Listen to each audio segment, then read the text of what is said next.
Pani pengantin gagal ayu jenting nonton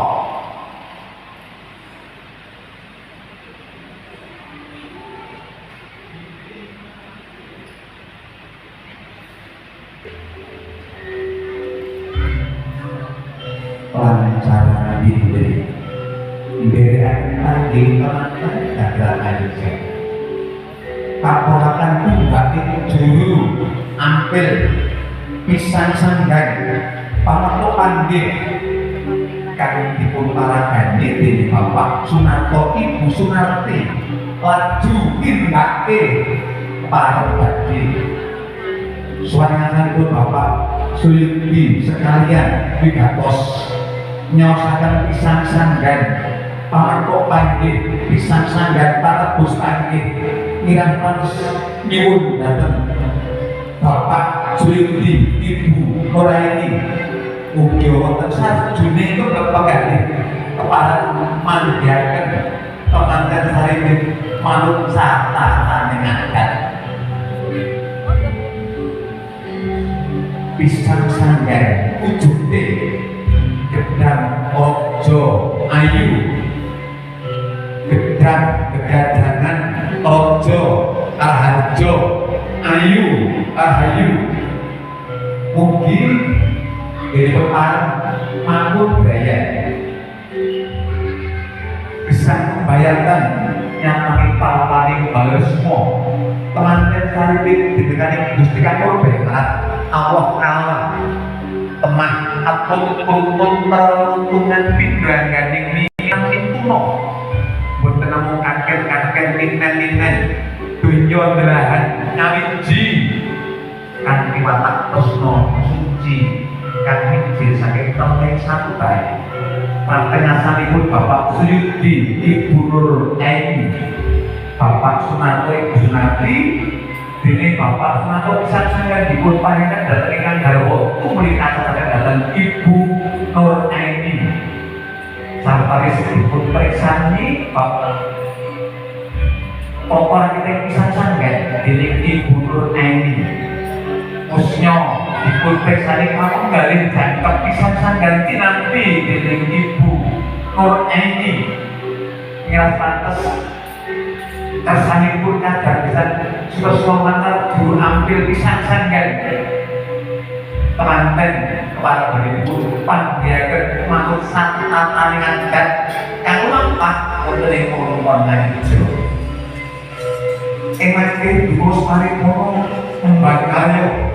nyosaken pisang sanggan panebus tangge Bapak Sunarto Dasanibu tumuli tindak pangsuli pabarisaning keluarga ing temanten aku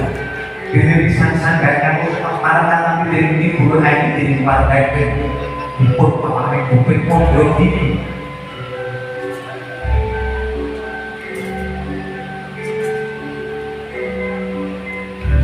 ing mangke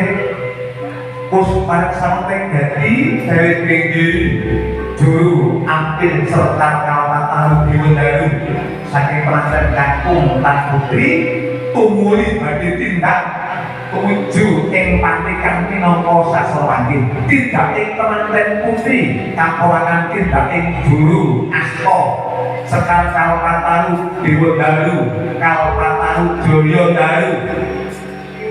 pengantin kakung iki kaporangan tindak dening juru ampil sekar mayang kembar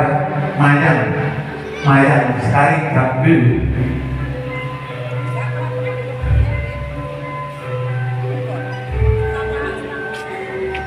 pus tindak juru ampil serta lalu diwendaru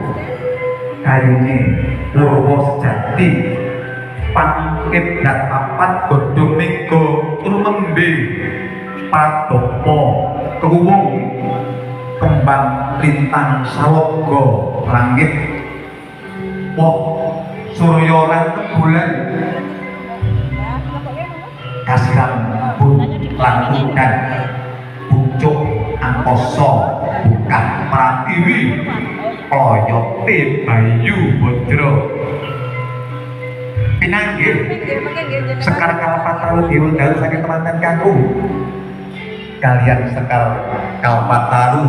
Joyodaru saking temanten putri tumuli tidak orang dari temanten putri yang minangka juru ampil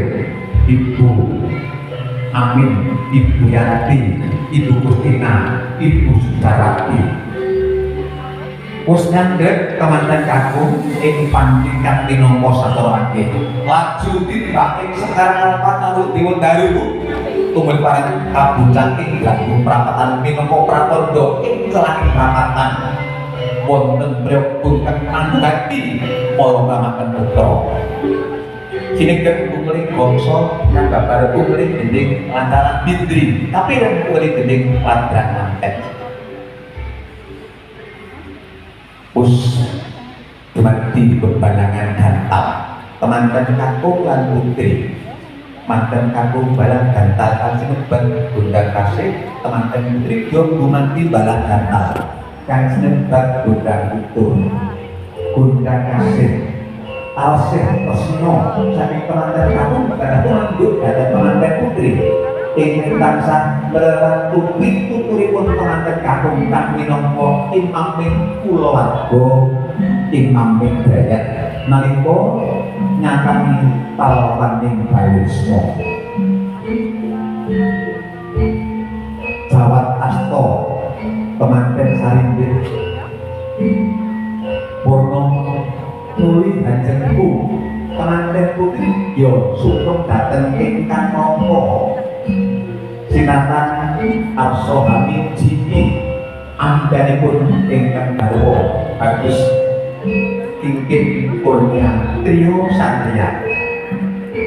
us mangka ing sasana lan padha lawak kan pustaran kamaringan Sekar taman Sekar Sri taman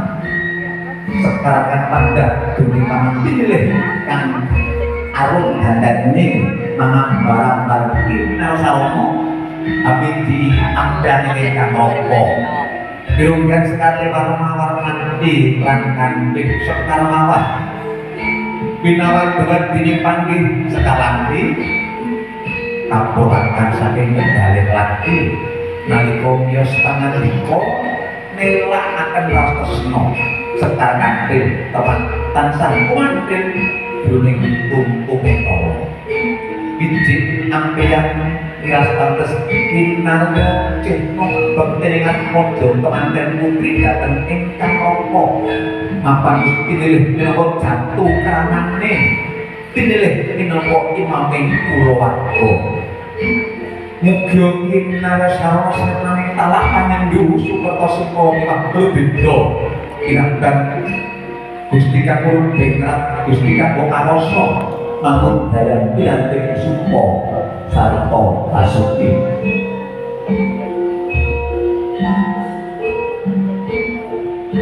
Bapak kasusilan keluarga Dewi Ayu Yuwono tekad artis keparang lapisaken panggih temanten ing manggih puruni jambret yo jinunjung derajate temanten putri saking ingkang napa us jinunjung derajate temanten putri us satimbang derajate temanten kakung lan putri mapanus manunggal cetara Sekar Suwani karyane dambuh ing penggalih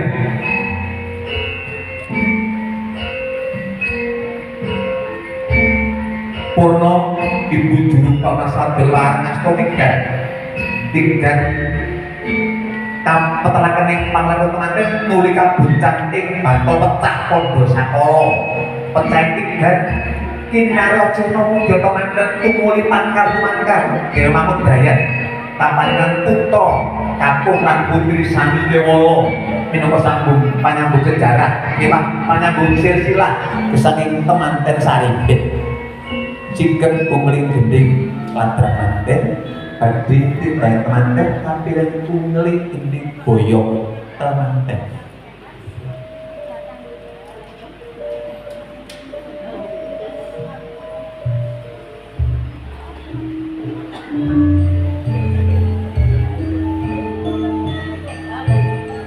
surat boto rubuh kang samya caket kalian papat bargian bumi ngunengani penganten pus purnongan dari panggil tumuli keparang badhe panjing wonten ing Panti Suda.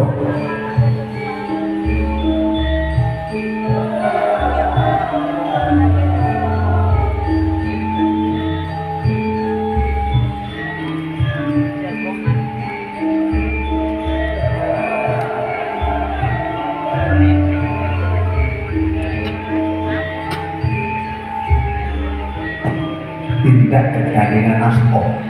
kembang lan tinggang sarambut pinara sastra sane panirenggang gula bemulut papan dinondo tindak teman-teman kembang kaya buluran lebine banyu sarta terse genilan urube papan dadi kodrat Gusti kanggo waras ing dina bengi ing kono mesti nyawiji kawan kupuse ing ngendi ana banyu mesti dadi siji lan resik ing ngendi ana gula mesti gandeng kawan legine teman tembus manunggal para sekawan karane kadang dene gantal kaki dalam bebalangan rot suruh kang pilih ketemu rose ketemu rasa kadang rasane nyawiji karepe kesang pembayatan nyantangi baitaning balerismo mandu brayan lumbang pengenanku kadang tindakin teman-teman dari bidang ekonomi tindak amalan itu dewa mengatakan bahwa mereka tindak memberi lampai saat dulu juga ada tatanan pikiran salah bersebut tindakin teman-teman saringan Tubios fono daripada nanti dari teman-teman semasa lunak sono menuju satu bagian awis diganti paling dua paling dan berbagai teman-teman saringan ini larang dari ayi gunung tekad teman-teman kepala mereka merasakan mengotoran dan kampuran kami kotor pokoyo upocoro pokoyo teman-teman aku dari paling dua teman-teman Gusti kemarin saya panggil budaya sopo ini dari nomor Joko terus pagi mau kasih diri paling kok ini nomor satu terangannya tunggu itu bukan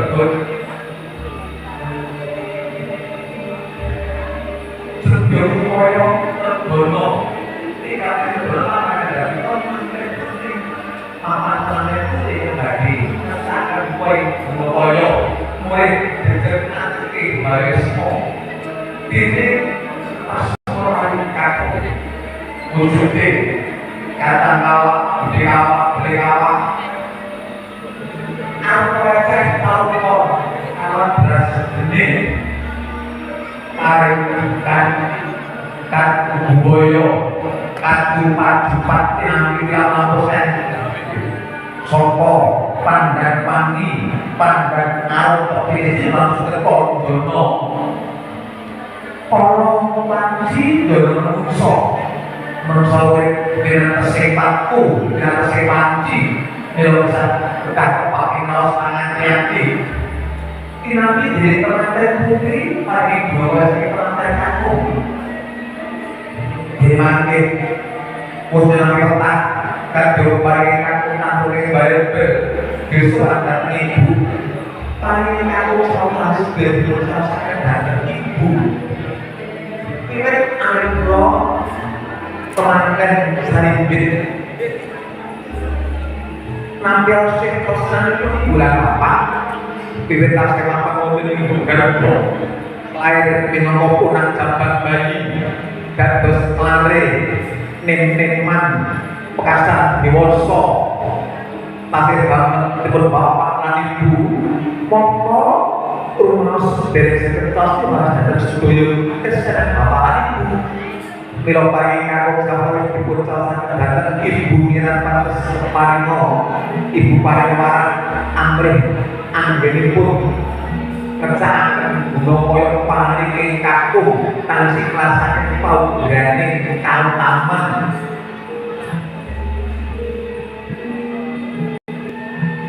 sahabat Paris hampir kaos gunung koyo dan ibu lenggah wonten ing sasana sawit sumusul upacara dahar terima dahar sampun redo terima pangandikan yang namanya berbunyi segala terima redo pangandikan teman-teman ngimbo abang gagal ayu dan tataras pengantin gagal Yogyakarta hijab tanpa pas teman-teman kamu juga paling dari teman-teman putri Ina roda lima 10 benar 10 punah terapat dan mulai mantep 10 benar Ina Sono panju dapat Gusti Kamo Kawoso Ugyo Gusti Taparing Nugroho kang tansah pintu diterpan darah ini ning narwa datan kendang ing saben pancing dateng saking temanten Sarimbit dene ulang antep ing riku namung keparang saking panganggit budaya murid anggenipun namun daya linambaran anteping ati anteping karep anteping tingkat dahar tingkat urungan tingkat kepel namun kepengen datang kemanten Sarimbit wong urip ning alam donya yen minerba telung perkara iki kudu jangkane kudrat judu pati lan nasib pinulungan dening purbane kawasa manungsa namung kenal didaya dene pikantuk ing pambudaya menika sifat kompas kepesten Gusti kang hakarya lupa mesem jiwa teman-teman kakung sembun minangka imaming keluarga paring bunga dhateng temanten putri kosok pangsul nyungging esem ing lati temanten putri minangka cinaraos katarimah dene kagungan kakung minangka imam berat sembodho kepasan tatap tangguh tanggon kebak aras tanggal jawab purna dahar limah ingkang werdi nyebut teman-teman tedah derek gawe kakung mitu gawe kakung yen dawuh pautan singal saking paut dari kautaman pintu calingan gamek pramataning negari tumuni ngunjuk tirta ingkang bening sebab inggih-inggih nemu suraos sapa wonge sing wis manipala krama urip pembayaran arep tindak sak pecah ngucap sak limah muga linambaran menepi rasa peninging ati miwah peninging pikir temah tindak tanduripun pangucapipun namung gambar semekan samiyomir kasuwuk tunggeling bangsa babar ungling gending boyong temanten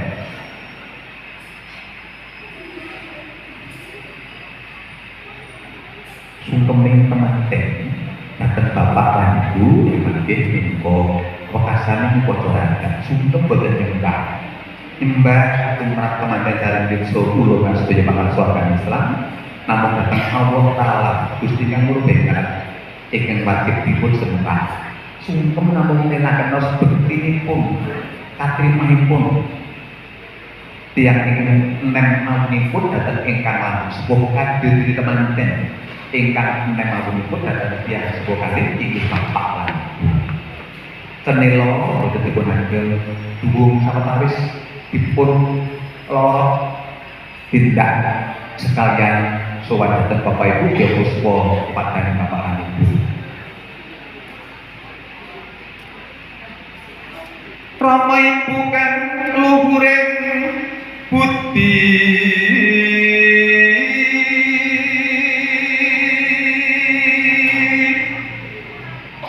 kang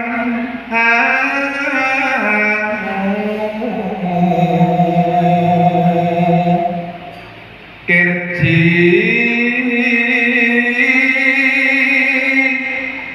wolan rogo kang agung pangurbanane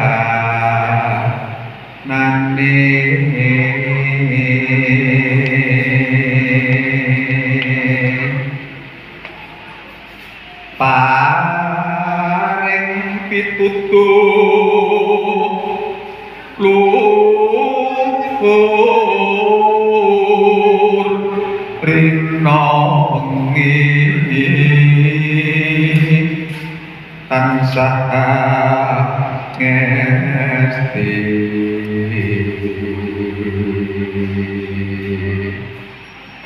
mreh rahayuning putra lulus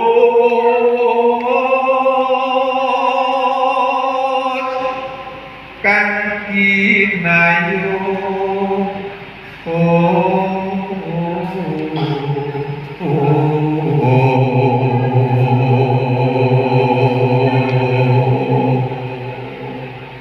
sadaya ribet beda linambaran kanthi sabaring penggalih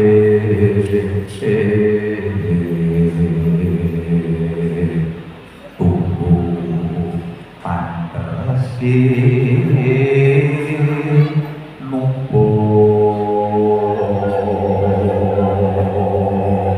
Jungkem temanten kaponakan dhateng bapak agami paring dawuh tridane ibu gumantung tridane bapak senajan wonten tembungan surganing anak dumunung ing bapak sukuning ibu nanging tridane ibu tetep tridane bapak mila sungkem dhateng bapak rumiyin tumuli dhateng ibu sungkem miras pantes nyuwun pangapun beliau patah kegerangan itu upi nyuwun tunggu pangestu kesan pembayatan mungkin dalam nanti suka pasiki kadya sinendang rasaning ati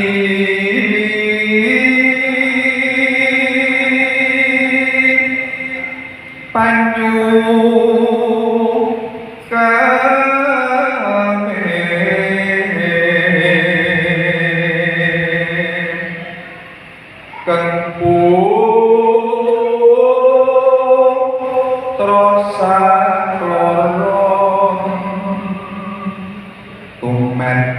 terswas pane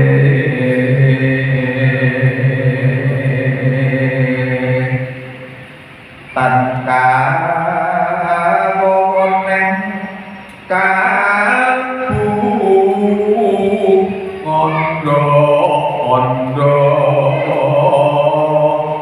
rasaning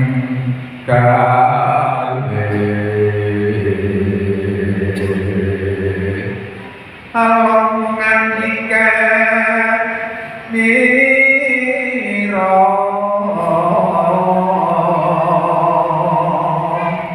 dunga ger putraku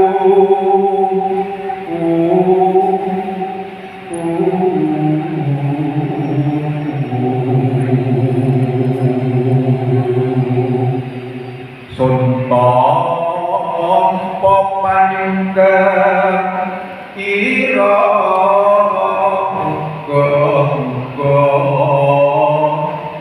antuk berkaiwan widi gonira jeju duan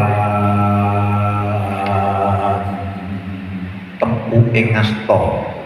temumpang jengku temipun bapak lan ibu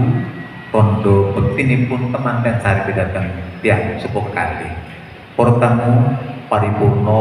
panggih temanten gandar mayojo saderengipun lumebet paregian menika kasuwun monggo saking nadi imajin kepareng restatonaken foto kalian brayat kalih-kalihipun nggih namung saknyandhaipun kroning maniki tumuli kepareng panjenengan pirawing tamu ingkang kasuta paring dumarang pangestu